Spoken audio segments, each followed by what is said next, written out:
Old man doing a podcast. Real weirdos. We have English degrees. Real weirdos. We talk about movies for way too goddamn long. Did you see that Ridley Scott might be doing Gladiator 2? Did you guys see that? Gladiator 2. I mean, just saying that it's sounds like Marcus stupid. Aurelius's son or something like that. Wait, What? Commodus? No, I don't Commodus know. dies at the end. I know, but Isn't Marcus everyone Aurelius dead at the end? Marcus Didn't Aurelius' his son family is die? Commodus. Yeah, Marcus Yeah. Aurelius dies in the beginning of the movie. He's the emperor, and then Oh. Commodus takes his place, but he made Yeah. Maximus the emperor. Maximus. Yeah, Maximus. That's Russell Crowe. I was thinking about Russell son. Crowe. Maximus' son is dead. He was killed Yeah. by Commodus. Hold on. He was. I don't he think was. they have a Nobody plot in yet. that universe He is- lived to see the end of the movie. Yeah. He was beyond. Exactly. He was beyond dead. I mean, there's no way that his They son made is it coming back. quite clear that Yeah. he was dead. They made it without a shadow of a doubt. Yeah. Oh, this is the age of just retconning things, so you never know. I mean, Yeah, it's not Gladiator like the Marvel 2. Cinematic Universe. You can't just retcon Announced. Gladiator. Gladiator 2 starring Groot. Gladiator Plot 2 unknown. time dilation. Like they go back in time and they're They'll tie it into like Ridley Scott's Alien stuff. It's gonna be Prometheus oh my 3. God. Jesus. They just find the alien. Who David are the you? android goes back It'd be to, amazing to if Ridley Roman Scott times. just inserts that into all his movies now. It's just like at the end of all his movies, then an alien appears. Oh yeah, at the end of Jesus. the last duel, it's like an alien comes out of Adam Driver's body. Spoilers. Sorry. Spoilers. Whatever. Don't watch would've that been- movie. That would have been such a better ending. Don't pay for that movie. Jeff and I are gonna do a book report on it, but that's our preview. Don't pay for it. Don't pay for it. Don't pay for it. How you guys doing? I mean, I don't know. I've had quite a morning watching this film. Yeah. We'll Oh, have did to you talk watch about. it this morning too? Yeah. Well, I mean, Alex was like, "Hey, we can record today," so Yeah, we All right, didn't know we were gonna record yesterday. So yeah, it was interesting starting off your day with 2 hours of really graphic child murder. yeah. And it's not just men murdering. It's just children murdering children. Children murdering Children- men. Yeah, it's all over the place, man. It's a This lot of movie murder in the is, slums of Rio de Janeiro. Rio. Oh, ooh, nice. Yeah, you like Great that? pronunciation. This movie is brutal. Breakfast of Champions. It's brutal. Oh, boy. This is It an is a Alex brutal pick. It's not surprising, perhaps. I don't know why. It just fits with the tone of Alex somehow. Now that Does I'm it? getting to like know your choices. I don't know. I mean, But you But, mentioned before that you had you were interested and watched a lot of these like South American movies and oh, hell stuff like yeah. that. So when you recommended this, I actually wasn't too surprised because I figured one of these was coming down the pipe eventually. I was going Had to you do seen it other before, Jeff? movies. No. I've heard of this movie for sure. This is definitely one of the most famous like South American movies that I have ever heard of. But yes, I've definitely heard of this movie, but no, Wait. I've never seen it before. So you're telling me this isn't just like a really hard R Guy Ritchie movie? It didn't feel like that to you guys? Oh, it I'm did. surprised that joke completely landed flat. No, I was going to say, I was going to let Jeff reply, but I actually thought of that when I was watching it again this time around. Yeah. Just like Brazilian Guy Ritchie, but much less stylistic and much less Comedic. glorifying of the gangster life. Yeah. You know, like it It looks fun to has- be a gangster a little bit in a Guy Ritchie movie. It doesn't look fun to be a gangster in this film at It all. doesn't look fun to like be a civilian. It doesn't in look this fun to film, be alive in this story. Anywhere in Yeah. this world. Yeah, no. which is horrible because this is a real place. Yes. It is. This isn't a fantasy land. The city of God is a real place, and it is. They couldn't even film in it because it was too dangerous. They used Most of this movie was shot around it. a lot of people from the area, though. Yeah, which was cool. Yes, no. Most of the actors and people were locals or had grown up here. The two main actors that we'll talk about grew up in the city of God themselves. Yeah, they weren't actors. You have a bicycle thieves thing going on, which is Yep. That's always amazing when that's pulled off. It's like it's so interesting. Like Bicycle Thieves is the first big one to do that. I think in '48 is it an Italian movie. I think it was Italian. Yeah. Don't put a question mark on that like anyone in this group knows that. Alex would know that. You wouldn't. Come on. I was going to ask you guys, though, before we talk about this movie pulling stuff off. I mean, I really, really like this movie. I really liked it this time around, and it was different for me this time around because I hadn't seen it in, like, I want to say 10 years.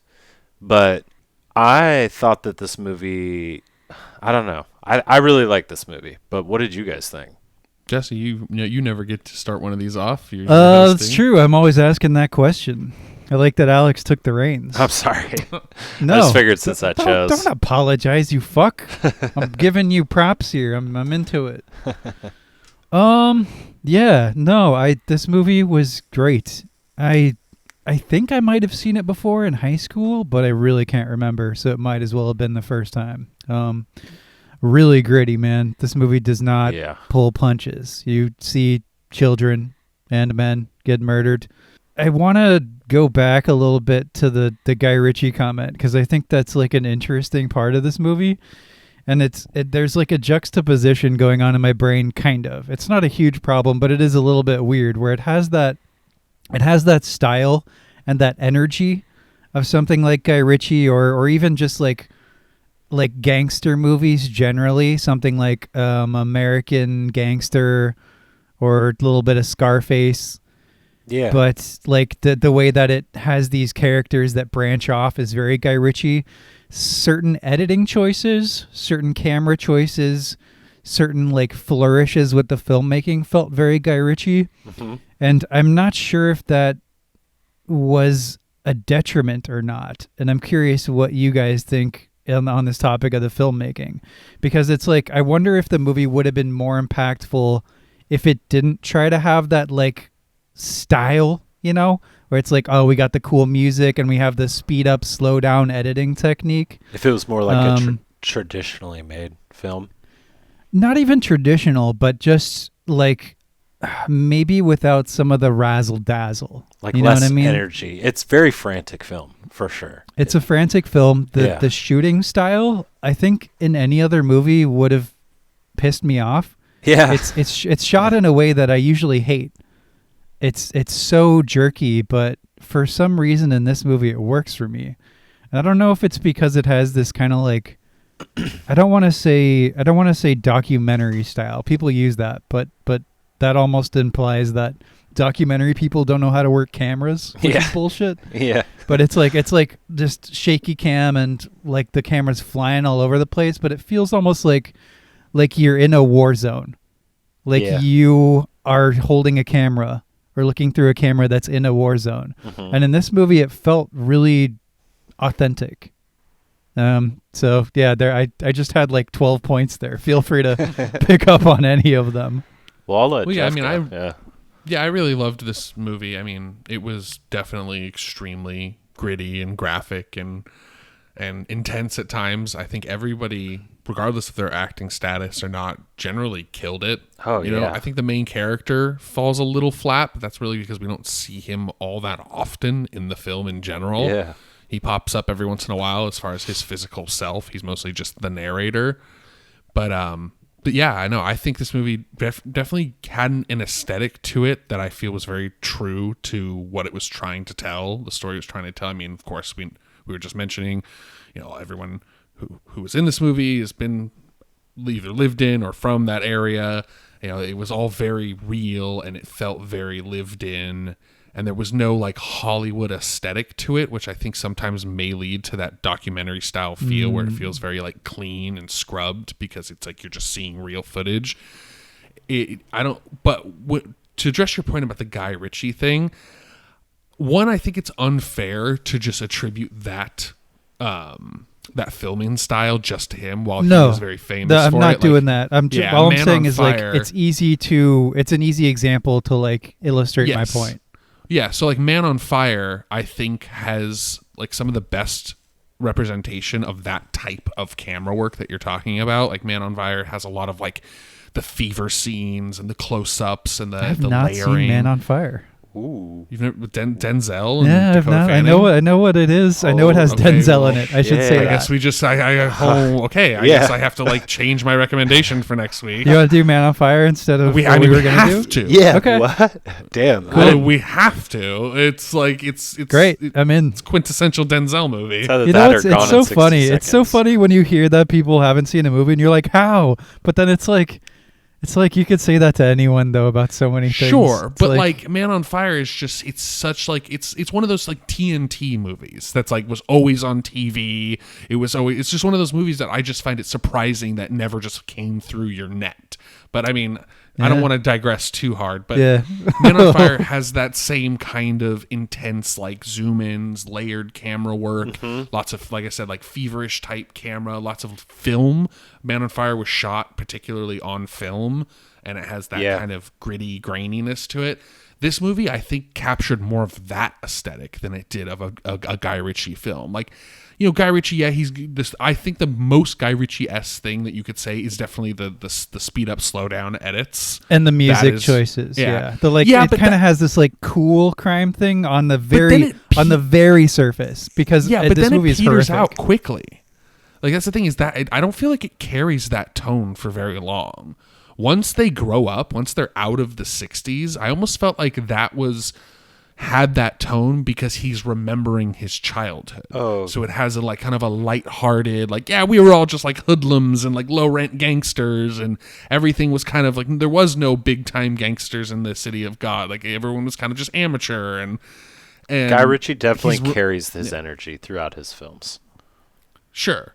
But what I'm trying to highlight is more like I think it was more representative of him remembering fondly his childhood and his brothers, and it had a lighter tone because as soon as they kind of grow up and we kind of get back to, I guess you would call present, and the whole movie kind of takes place in the past. It is a Tarantino type thing, but I just feel like it was more representative of the type of storytelling and less of like a type of film style that we can just kind of put a name on. Mm-hmm.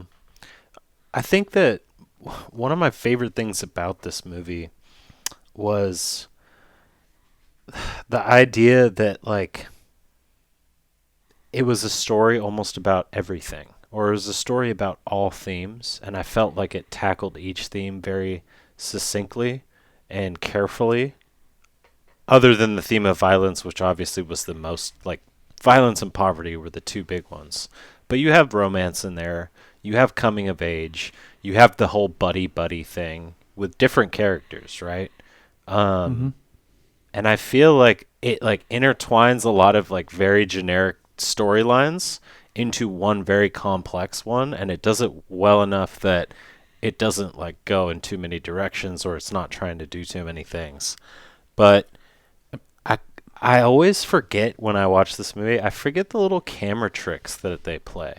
Not only with like something as simple as like a shaky or a handheld cam, but it's like there are scenes that you see twice or 3 times or 4 times over that are just shot from different angles, and you're like in a different perspective. But I feel like they shot the scene all at once, but I couldn't find anything that said whether or not they did.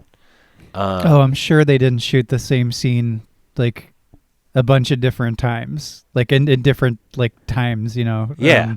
So I'm sure they shot it from different perspectives at the same time, which is what I'm crazy. trying to say, because when I would watch some scenes, and it looked like from each perspective that they would have been able to perfectly hide a camera from each one. So I think that you're. Oh, you were probably looking at that. Yeah, it was. You don't really That's need to that's hide the a camera perks of a anymore. rewatch, man. Because I was just like, there were some moments when I was watching this, I was like, oh, I really want to like sort of analyze the filmmaking, or realizing that I'm not analyzing the filmmaking, and then but like whatever, because I'm just like so caught up in the story And It's a good story. it's really kinetic, and when you're reading subtitles as well, Yeah, you haven't seen a movie, like that's true. It's a lot to pay attention to on the first watch. I love those jokes about subtitles. Like, I've seen like memes and shit on the internet about like it having a stronger like gravitational pull than like a black hole. Like, no matter what you do when there's a subtitle on the screen, like your eyes just have to go to it, even if you don't need them, right? Like, Exactly. I need them in most movies. Jeff always uses subtitles. I find them super distracting if I don't need them, like, because I will read them. Y'all can't read fast. I don't want to read them, but I will read them. Well, I don't know if it's about I'm on and off. fast reading. I think it's just like the eye movement, like flittering up and down and up and down and up and down. It does something to your attention span, or at least mine, which isn't the greatest to begin with. Oh yeah, you all know me. I've watched things with subtitles constantly. English, it doesn't matter, whatever language. I just always have subtitles on because it takes about half a second, if less, to read one sentence below the screen. Yeah, but man, some shots are like 2 seconds long, and you're missing a quarter of the shot.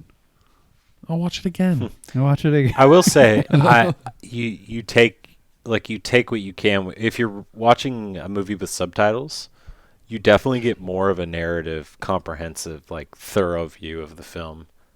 At least for me. I feel like in movies like this where there's a lot of characters, being able to see their names and how they're spelled allows me to associate the spelling, the way the name looks, with the person. Yeah. Especially in a movie like this where there's a lot of nicknames and it's Portuguese. It's Brazilian Portuguese, and it is a beautiful language and also very fast. I just want to say, sorry to anyone listening, I actually think that Portuguese is a very ugly language, and I don't know why. How dare I you? love Spanish. How dare you? It's not. But Portuguese sounds like Spanish, just like with a stuffy nose. What? Dude, it shares like 20% phonetics with Spanish. It's so weird. What? I think it's an unbelievably elegant language. It's like you can hear like the Arabic and type roots in it, and like like old Spanish, like old Spanish. I don't know. I think it's how Alex is like language. He's like an amalgamation of like Portuguese. 20 different races. You are Portuguese. Yeah. What I was gonna say is like maybe you have some blood in you of some culture who's racist against the Portuguese, and maybe that's where it comes from. But no, you're just flat out Portuguese. Yeah. Maybe you're a self-hating Portuguese. Yeah. I don't know. Who knows? But I mean, we can't. I mean, I think Jesus Christ. Okay. I can't sometimes, you guys. That's I honestly okay. can't. We're all all right. So I think it is important to mention, but we shouldn't hang on it too long, that, this movie is shot in Rio de Janeiro. It's shot in the actual on location. So the detail is insane. Mm-hmm. It's immaculate because it's real. There's no like sets or anything like that. It's all, part of it. So that, it's important to discuss, but I think we can kind of just the mention, level of grit is tremendous. You see these it's all kids, there. these little kids The with runts. guns walking through these dirty alleyways, The runs. covered in trash and like bullet holes. It's rough, man. It's like, it's one of those movies where you're watching it and your brain, or my brain, keeps going back to this like idea of, look at what humans have created for ourselves. Like not just in terms of like the city and how grimy it is, but the culture and like how this level of violence and greed, because greed is the only way that people know how to like escape poverty. Mm-hmm. It's like, I don't know, it's all these elements of civilization that have, just been bred from the roots, and you see the results here, and it's like just so depressing on a human level. Yeah, I got a lot of like Johannesburg vibes, like a lot of like District 9 type original, not as bad as those slums, but like, that type of, they actually filmed in the slums in Johannesburg in those movies, and like it feels real. It feels not built or preset. It's actually these are people's houses that you're walking by, and that adds just such another layer of, I don't know, just intensity to all the scenes, because you're like, is that bullet hole there because of the movie, or was it always there? Right. The whole time, like, you're always questioning how real any particular scene is. Like, of course we go into the trivia on these movies, and there's a lot of interesting trivia on this movie. Of course, like, they couldn't film in the actual city of God because it's extremely dangerous. Yeah. And but like, there was multiple robbery attempts on the film shoots. There was multiple shootings nearby. Like, like I mentioned, the two main actors are from there. And if you look in the IMDb trivia, there was an interesting piece of info you guys probably picked up. That scene where she asks the main character if he's ever taken a shower with hot water. That was not scripted. That was just the two actors talking. Yeah, the lead actor in the movie had legitimately never taken a shower with hot water. And so that was just them, like, he was just telling her about how he grew up and stuff, and it was just like that adds such a level, a level to a movie that you can't replicate. You're getting onto like a really important point here, Jeff, which is authenticity.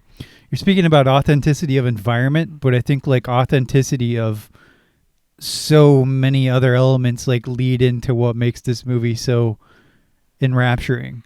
We talked about the performances as well. Like the two lead guys, one of them was just there to support his friend. They're from the city of God and had never acted before, but they do a tremendous job, I think, especially the gangster one. Lil Z. Yeah, Lil Z. Man. And it's not I think like my question about the sort of what I called the Guy Ritchie-ness or the whatever flashiness is the movie felt 100% authentic until every once in a while there was like the music would kick in and some of that editing, and I was like, it feels like a movie now. Yeah.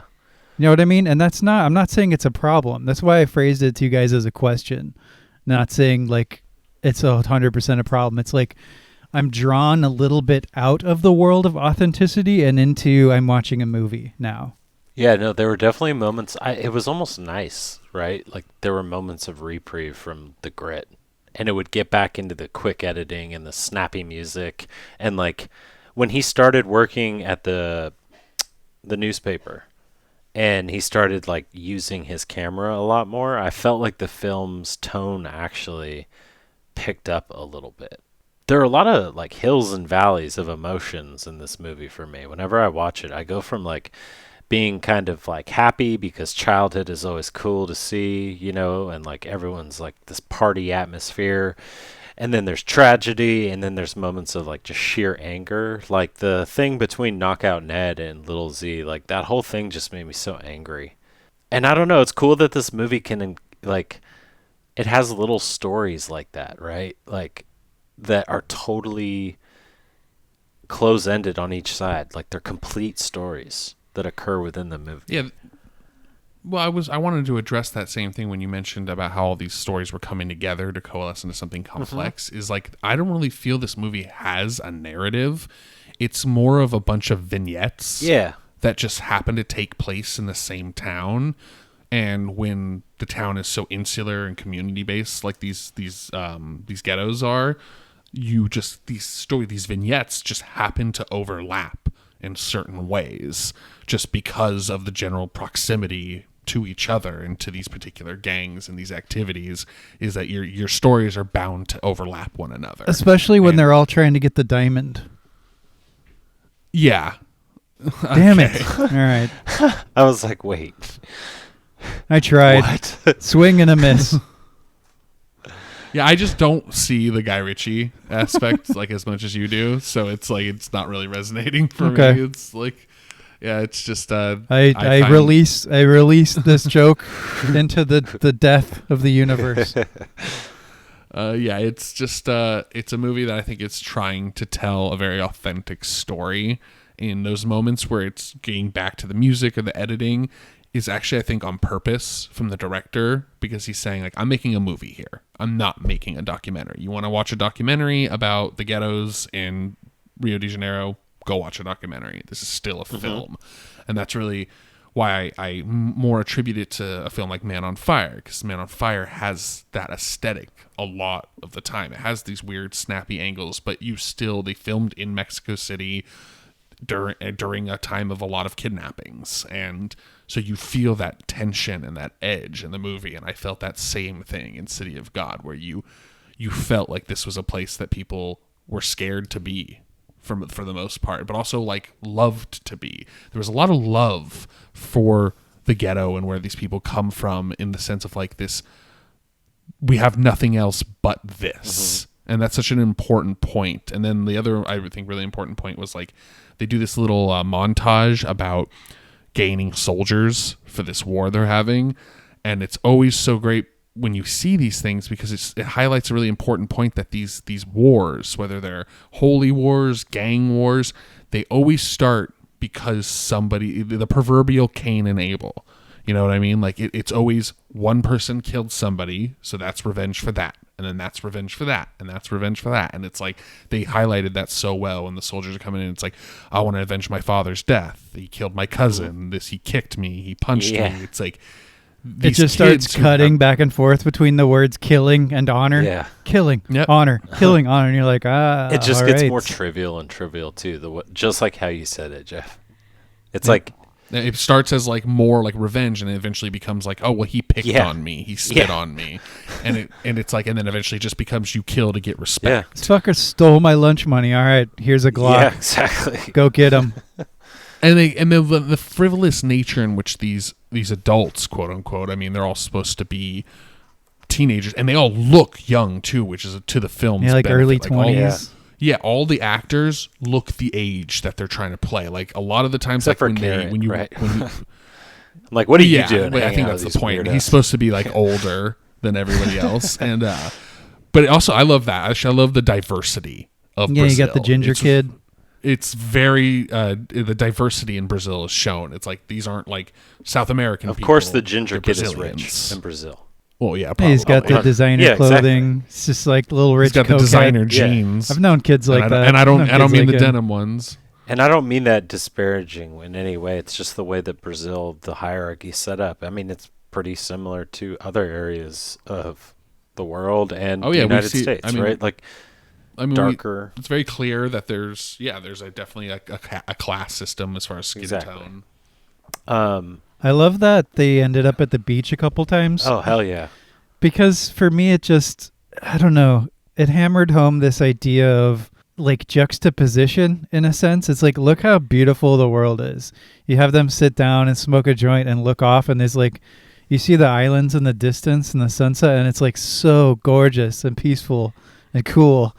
And then like you're snapped right back into the just mud and shit and death of the more urban environments. Yeah, like even when they're younger and he's talking to his friend, they're like hanging out in like some mangrove trees or something, where it's just like these trees in this like beautiful pond, and they're just like jumping in and out of it.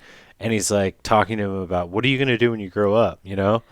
And Rocket, the main character, he's like, I'm not going to be a gangster. He's like, I don't like guns. He's like, I don't want to be a hood. I like how he tries a couple times, but he's just like, they were too nice. Yeah.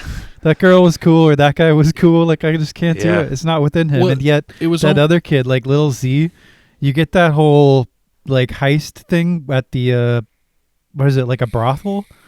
I think it's like a brothel. Oh, it's a hotel. And everyone dies, and you don't know. Yeah, hotel. And you don't know for a while that it was the little like 10-year-old kid who went in there and just shot everybody. Yeah. He's just like for no reason. He's just like wanted to shoot people. I don't know. I mean, it's a very like I said, it's very much like a bunch of vignettes that just have a beginning, a middle, and an end.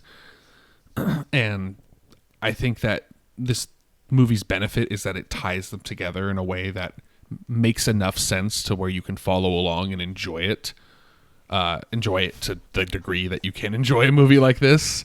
But I think that it also has a huge kind of testament as far as what you were saying, Jesse, about like how you can sometimes, if you try, you can through attitude kind of manifest the results you want. Like he wants to rob somebody, but then he meets a really nice guy and he's like, oh, this guy's too cool.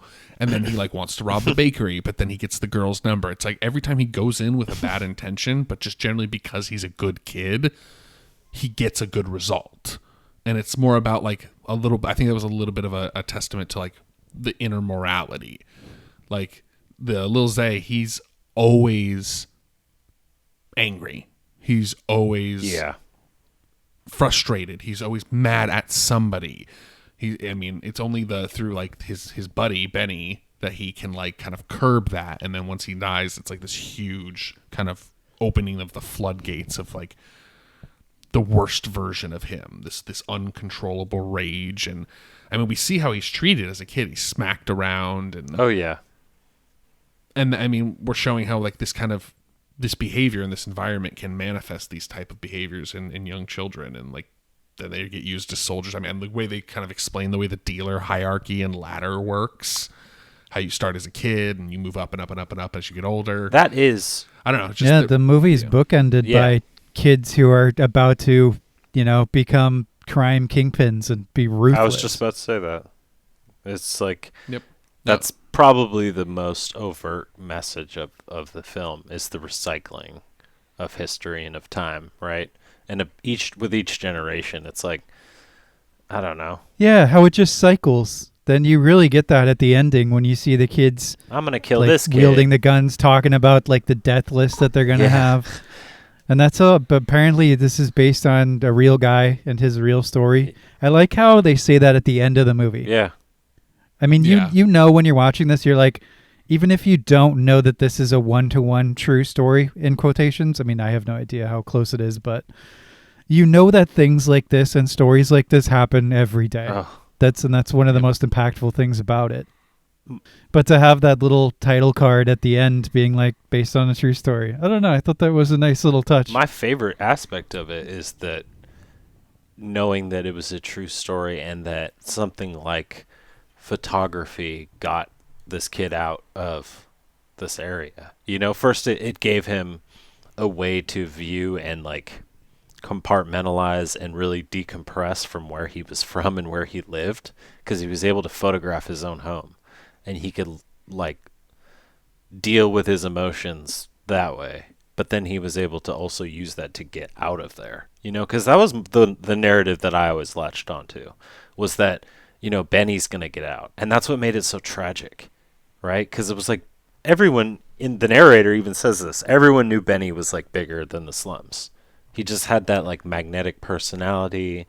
He was handsome. He was like good with people. And he was going to just totally like take over the world, or at least get the hell out of Rio.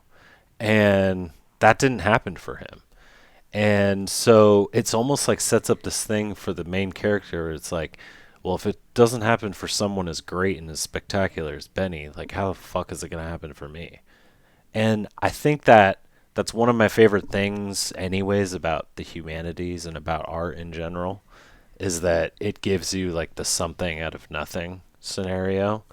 And it's always the argument I have against, everyone being a fucking coal miner or a welder or having a 100% blue collar society. There's nothing wrong with blue collar work, but why do you have to be condemned to a life of poverty and just, slogging through the mud if you don't have to be? I'll never understand like why. I don't know.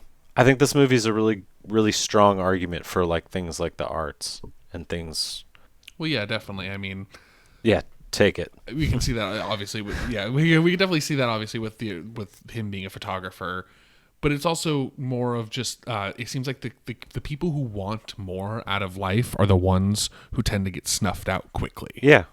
The people who want the bigger, the better.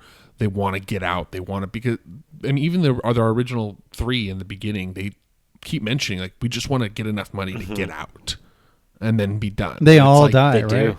Yeah. Yes. Yes, they all die. And it's because I guess in a way, well, I don't know, does the one who goes to the church die? Oh, shit, you're maybe right. not. We just forget about him because he's Yeah, not you in never this really- world anymore. He's off doing He his own essentially thing. dies in their eyes and in the world of City of God. Yes. If you join the church and turn your back on crime, you're dead. You're as good as dead. That's a hilarious statement, seeing that it's called the City of God. I know, right? You join the church, you're dead to us, motherfucker. Get out of the City of God. Get out of here. You can't be a gangstar. I don't know. I mean, there is an aspect of the arts, but I think it is a very small window. I think it's more of like if you can get lucky enough, because he doesn't take off until he gets a camera. It does So seem to he's be just- luck.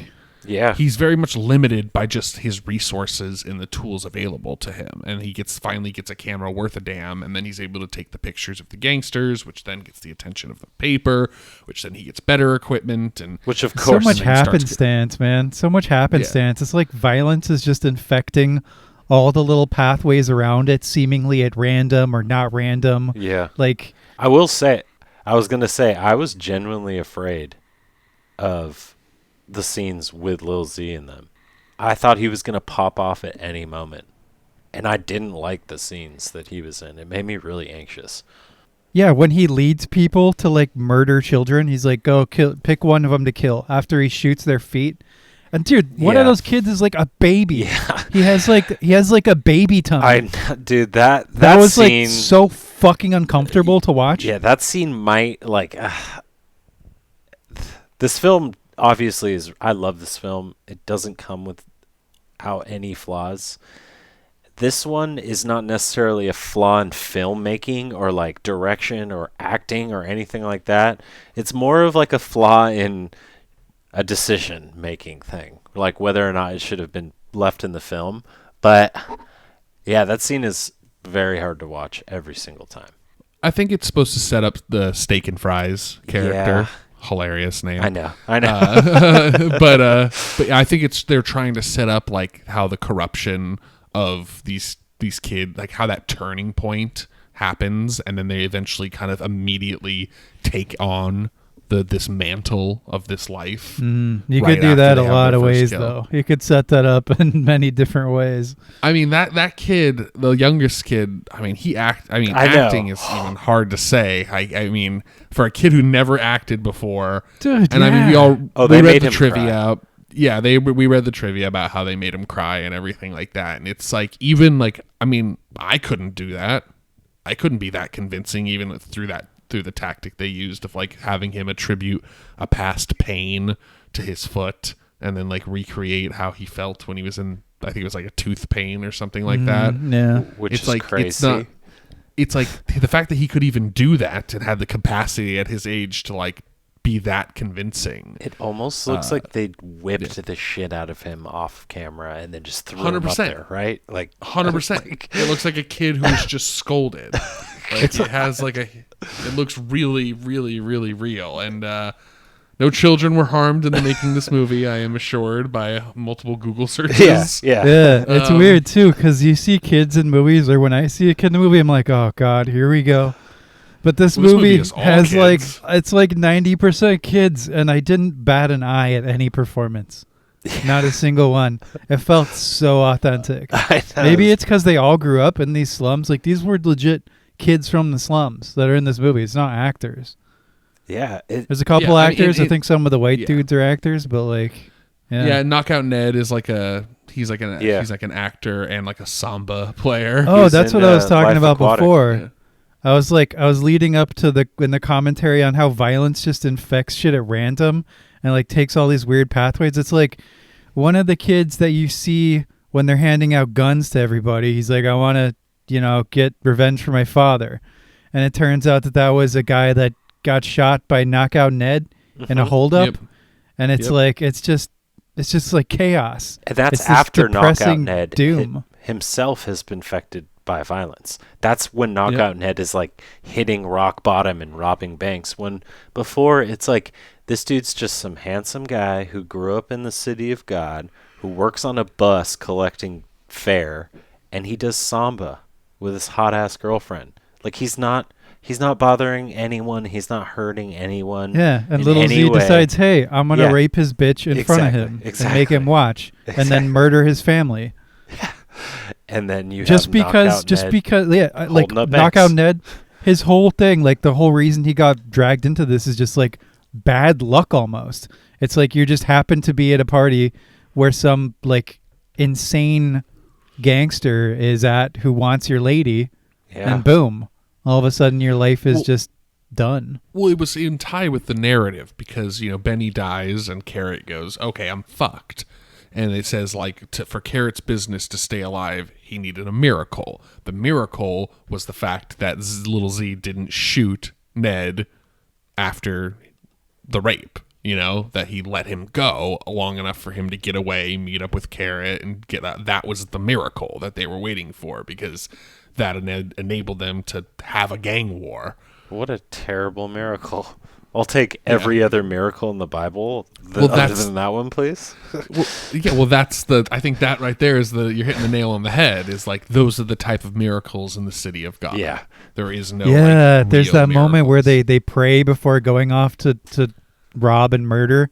It's like, you think God's going to be looking out for you on that? Like, it seems strange. Well, did you see the trivia for that as well? I did. You can tell the ladies and gents. Yep. Apparently, was just like one of the gangster kids that they had on the set was like, yeah, this is what we do before we go on hits. And they were like, they weren't going to do it initially. Like, they didn't have that in the script. And apparently, one of the kids was like, yeah, we usually pray before we go out into a war. And they were like, okay, well, we should probably do that then to make it authentic. And they just like did that prayer scene. I'll never understand the cognitive dissonance that's involved with gangsters, their mothers, and religion. Italian gangsters. That's Irish such an amazing gangsters. trifecta. Thank you for that. I love that. It's just it's not that hard to figure out. It's not, but Alex just boiled it down in such beautifully simplistic terms. Yes, there. I get it. Like, those are the things, but like, it's not like that was a revelation for me. It's like all you have to do is just make the other side the enemy of God, and you're done. It's like a 1-ingredient cake. Holy War is a 1-ingredient cake. No, are we going to kill this guy at 2? No, I got to do it at 1. I told my mom I'd come over and bring her flowers. And it's like, Jesus Christ. Could you make a cake with 1 ingredient? No. What if the ingredient is cake? Yeah, what if it's just There's cake no ingredient mix called cake, you idiot. Yeah, cake mix. The cake mix on the box, it's just cake. You just like fashion it into a cake. Ingredients. Yeah. It's my favorite ingredient, baby. Little levity. But, I mean, maybe you could look at it, going back to the film, you could say even like the Knockout Ned thing, like him having his bad luck it was like transferred in a way to the main character, to Rocket. Because after Ned and like starts going on his warpath and everything and starts losing his mind, we start seeing our narrator all over the city with his camera, getting really good shots for, the newspaper. Yeah, well, I think it's just another kind of highlight of the theme of the only time something good happens for somebody else is when something bad happens for another group. Yeah. It's like the only reason he's able to take off and survive and be successful as a photographer is he's taking pictures of corpses of 20-year-old men and 18-year-old men and 10-year-old kids who are in a gang war. Like, that's his big come up in life. Congrats. Yeah. Was the inference at the end that he didn't publish the police photos because he was just afraid for his life? Yeah. Of the police working with Little Z and letting him go for bribes? I don't know. I love that scene, actually, because when Lil Z is like telling the kids, like, oh, we're going to have to do a bunch of hits to get back even, you can feel like the desperate nature and like the toilsome nature of just gang life. And you're like, you're done, dude. There's no reason to. Why would anyone like build you back up when you have nothing? It'd just be easier to start over from zero. But the pictures with the police, I forgot actually. I always forget that he takes them. That he's like shooting between the stones because he of says the wall. he shoots that, and then he says, these would make me famous. Yeah. But then at the very end, when he's walking around with his little friend, he's just like, yeah, they hired me, and it's like just some money, not a whole lot, but it's enough. So I think the inference there is that he did not publish the police photos. Damn. I bet the story just came out long after. Maybe he kept them because this primarily takes place in the 70s. Yeah. And the film It takes came out place in over 2002. 67. Yeah, it takes place over the 60s, 70s, and 80s. Yeah. So, yeah, I don't know. It has that aesthetic that like American Gangster had, where you see like the transition of the drug trade. Yeah, like, exactly. From weed to coke. Yeah, and definitely. Yeah, you see how like the influence of disco and hippies and all that kind of stuff. They like peace and love. Like even like the hippie movement was touching. Yeah. Rio de Janeiro. Yeah. I Like, love You that. see a lot of that Western influence. I like love all that. of the Western jazz, swing, soul. Carrot has all like of bell these- bottoms. Carrot's character Yeah, wears there's, like like- jean jackets and like bell bottoms. Yep. I Like, love they're- that and, like, era when it comes to movies, like movies that touch on that era, whether it's like Pulp Fiction or Boogie Nights, when it's like celebrating the excess and the sort of like style of that era and just the cultural consciousness. And I also love these sort of rise and fall like gangster drug type movies. For whatever reason, I'm just really drawn to those. So it is really interesting seeing that in Rio de Janeiro. Yeah. I mean, it's just a lot more intense, I think, over there Oh. because it's like so many people. Yeah. Like, isn't Rio de Janeiro like the most populated city, I don't know if or like it's one of the most populated cities on the planet? I mean, I don't know if it is. It is. It could be. I mean, it is one of the biggest cities on the planet, right? I think just the sheer density of poverty is what is crazy. Because if you're rich, Yeah. you live on a nice area. You know, you could just drive to the city Yeah. in like 20 minutes. But if you're poor as shit, like you walk to the city for work, but you walk back the fuck up those hills, and like it just stacks upon stacks of different types of domiciles. What looks like a house to our eyes could be a living area for 2-3 families, right? Like I have no idea. It's just like it looked like just masses of concrete the way during the film, because and like grime and dirt Yeah. and garbage. yeah, it was I want to just- use a word that Jeff loves a lot, tactile. It's a very tactile movie. Oh, it was. It's like you feel hot. You feel sweaty watching this and grimy. Oh, definitely. because it was hot and sweaty, Yeah. and the garbage was real, and Yeah. because it was actually like it's like all It's authentic. there. Yeah, it's I just so I fact check myself. So Sao Paulo is the 11th most populated city in the world. So By the way, Rio. it's not- my it's not in brain, the top I 10. just thought there's somebody needs to be keeping a tally of the number of times that Jeff compares something to a cake on this podcast, whether it's a well-made cake or how many ingredients in a cake. Okay, so a lot of 'em. making a cake, a good cake, is not easy. Oh, There we go. I watch Great British Baking Show, dude. I know. And you need it's chemistry, and it requires all the little bits and the pieces to be in a row. It's actual chemistry. If the salt content, baking soda content's off in any way, you have a shitty cake. That is very much like a movie. Like, I mean, it's like you can ruin a movie with just one dynamic being Yeah. off, one character being too far removed from the plot, one scene or one particular aesthetic, a bad score or a shitty camera work. Like if you had a really like lowbrow comic relief character in this film Oh, who's like God. making bad jokes. I mean, you could Or do like anything a- to fuck a film like this up. Like Yeah, how do we a ruin side, this movie? You add like a sidekick that's like an anthropomorphic, like science fiction being. in this Oh, movie. okay. Yes.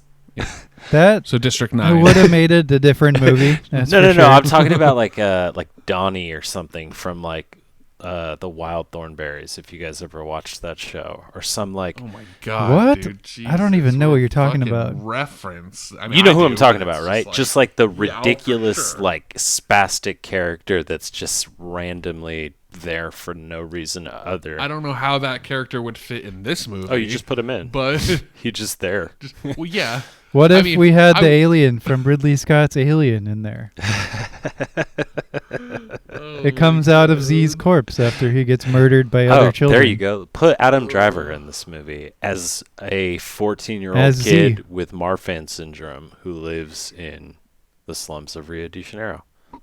What's No, put him in Marfan as his syndrome char- again? What is that? It's when you Marfan syndrome, the like physiological expression of it tends to be people who are very long and extended and have long like faces and ears and things like that. Like Abraham Lincoln had it. Oh yeah, Oh, there is some okay. talk of that. So Yeah, okay. I would put him in as his character from Marriage Story. Jesus, him just screaming in that crying scene. Just him crying and screaming at everyone the whole movie. Damn it, I haven't seen that yet. Joke is lost on me. Fucking Marriage Story. Jesus Christ, dude. Like, you got to get out of the 40s. I am out of the 40s. Yeah, he's in this. Don't get me started with things people haven't seen. Okay, we'll be here all day. I'm sure I could dredge a list 1,000 miles long, my friend. I will things you got to see. We talk a lot about movies when we talk about the financial. We do talk a lot about movies. The financial aspects of them. So this cost like $3 million to make, and it made 30, which I feel like Not to bad. make close to 10 times profit is pretty good. I mean, Yeah, this movie was big. There's big news around it. It had some Oscar noms. Let me check which ones. I think it was Best Picture, right? Best Director, Best Cinematography, not Best Picture. Best but Writing, Best Director. I think was one that they. Yeah, Best Writing and Editing. Yeah, I would agree with all those. All those elements are fantastically done. It made 90 grand on its opening weekend. No way. Yeah, well, I Yep, wonder where 90 it. grand. I wonder where it debuted. Maybe just in Brazil. I don't know. Well, its gross, it has a much higher worldwide gross than U.S. Yeah. So its majority of its audience is international. And yeah, I mean, this is definitely a Brazilian movie. I mean, it's not, I don't really feel like a Hollywood or American movie industry hand or clutches on this film. I feel very much like this is a piece of Brazilian culture, just like kind of when we watch South Korean movies, and they are a piece of South Korean culture that we just happen to enjoy. This movie felt very much the same. No, I would agree. I think that he's definitely taking stylistic cues from certain elements of the cinematic world that he enjoys, but he's definitely making them his own and doing it in service of this really gritty, amazing, impactful story. Yeah. I mean, does he have... Okay, so I'm looking at his other movies. He did The Constant Gardener, which is... I like that movie. Interesting. And Yeah, I remember liking that movie. I don't remember anything about it. I don't remember anything about it at all, but I do remember just that name. I don't remember if I liked it or if I even saw it, but I do remember that name. That's pretty It's much about it. And it's then, about like Ray Fiennes and war or something. he does a lot of stuff about, Brazil, Rio. His latest movie, I was looking at this earlier, is called The Two Popes. And it's about two popes talking about Catholic stuff. Yeah, that one actually, I think, is about Pope Benedict. Oh, with Anthony Hopkins. Yeah, it's about It's Pope, Jonathan Price, Anthony Hopkins, Ah. Pope Benedict and Pope Francis. I am definitely interested in seeing more of this guy's films. I will say that. And that's always a good sign for your movie when I come off it and I'm like, I want to see his other stuff. Well, I believe Pope Francis was from He's South from America, Argentina. Like, ooh, this one looks good. He's from The Nutty Argentina. Boy too. Yeah, that's what I thought. So he's from Argentina. Yeah, so Argentina, they speak Yes. Spanish, I believe. Yes. Yes. Brazil is one of the Um, only countries in South America that doesn't Besides- speak yeah. Spanish. I think it's primarily definitely I'm is just going to the let you primary guys, and I have no idea. It's the one of it. Yeah, I think it's it's the all biggest Portuguese. country in. But it's Brazilian Portuguese. It's Yeah. not like the same as Portuguese traditional. But it's definitely he definitely has his finger on the pulse of where he's from, and I think that's super, super important for a director to, like, if you're from a place that's interesting, you're the best one to tell that story. And I always feel that's a I think great that representation. We have that again with the movie I just referenced. It's a lot like this movie. District 9. Not a lot like this movie, about but South like Africa and Neil Johannesburg.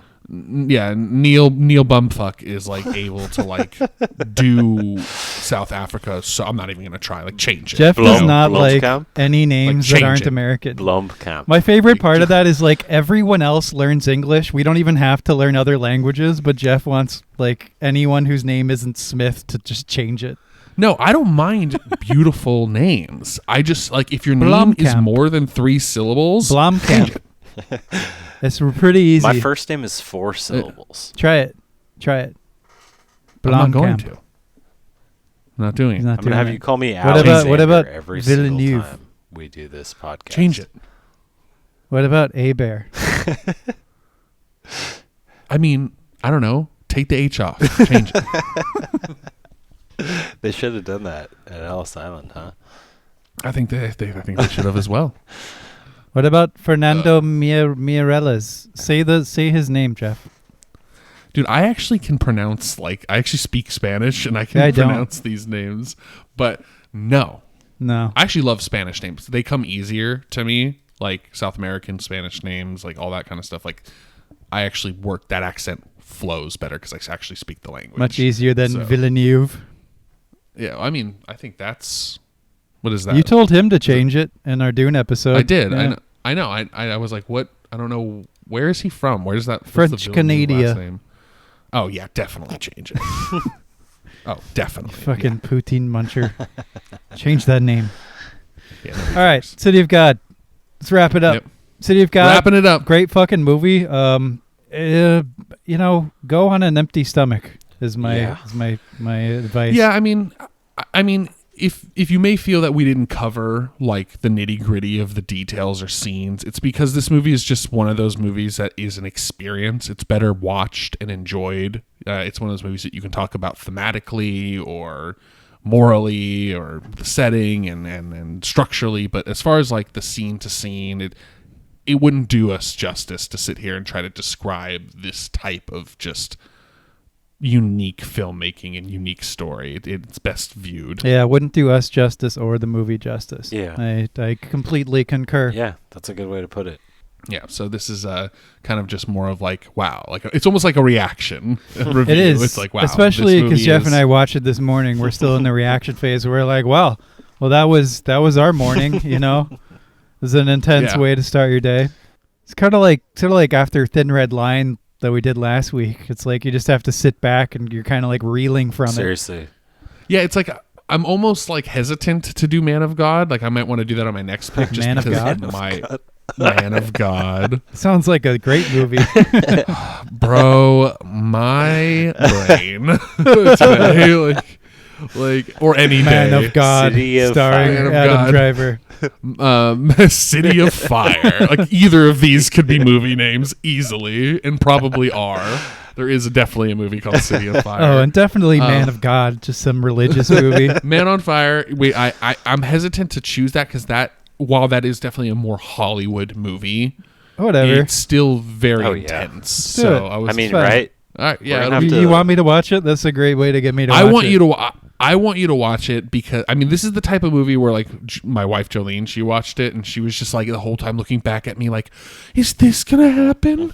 Is this gonna happen? Like she was just so like concerned for the characters, which is very rare for her to be that into a movie. So I always kind of use that as a nice. but she bookmark. also likes what was Alex talking about last week? I can never remember the name Stargate? of this fucking movie. Stargate. Whenever I try to conjure it, my brain comes up with something else. I don't know why. Everyone has their garbage sci-fi know. that they like. That's just You know, kinda like shit. everyone's got their Stargate, everyone's got their Star Trek, the original series. You know, everyone's got that piece of garbage sci-fi that. What's your garbage sci-fi, Alex? I don't know. Independence Day, right? I mean, yeah, that would probably Yeah. be it, right? Like a lot of What's yours, maybe Jeff? Jurassic Park. That's not garbage. That's a good movie. Battlestar. Okay. Like Yeah. is that a Battlestar movie? Galactica. No, it's a show. Okay, but that's like good, Yeah. right? Not really. It's more good for the fans. It's Yeah. like I always view Battlestar as like kind of like Supernatural. Like it's one of those shows that the fans like are absolutely obsessed with. Right. But if you're not like, you know, I have more like as garbage far as like participant, you take it or leave it. fantasy picks, I think. Like more guilty pleasure. So there's just more garbage fantasy. Yeah. Oh, I don't But know. it gets There's real a lot of low. garbage sci-fi. It gets real. Like But it's all now though. We were in this big wave of like sci-fi kind of reemergence, and I think it's all pretty recent in the last 10 years. You know, Yeah, Like, there's I mean, if you shit fantasy for a while. you go back to like post Star Wars, like the 80s, there's millions of low budget Oh, garbage yeah. sci-fi movies. I think it comes in waves. You know, just like anything else. Yeah. Just like sci-fi But comes no, in yeah. waves, fantasy comes in 3 waves. movies. trying to this think of what mine intense, would be. We're gonna have to review like the fucking Teletubbies or something. and give ourselves like a break. Yeah, go watch some some Rob Schneider flicks. Yeah, and right. We'll watch and just Animal laugh. by Rob Schneider. Just laugh. Just anything. Watch Deuce Bigelow 2. Some of the most offensive films ever made. I think those movies would affect me more than City of God. I think I'd feel more In what disgusted with humanity than I did after watching City of God. Oh, shit. All right. Well, maybe. Thanks for listening to the greatest and only movie podcast on the entire internet. We are the Reel Weirdos, Jesse, Alex, and Jeff. And we'll see you all next week. We're going to talk about goodbye. City of Fire or Man of God. We'll figure it out. Have We'll a figure good it one, out. folks. Now our podcast is done, and we have to run. We know it is sad, but we had so much fun. Don't be bereft, Jesse, Alex, and Jeff. We'll be back real soon. The Reel Weirdos. We talk about movies for way too goddamn long. Bo bo bo bo bo bo bo bo bo bo bo bo bo.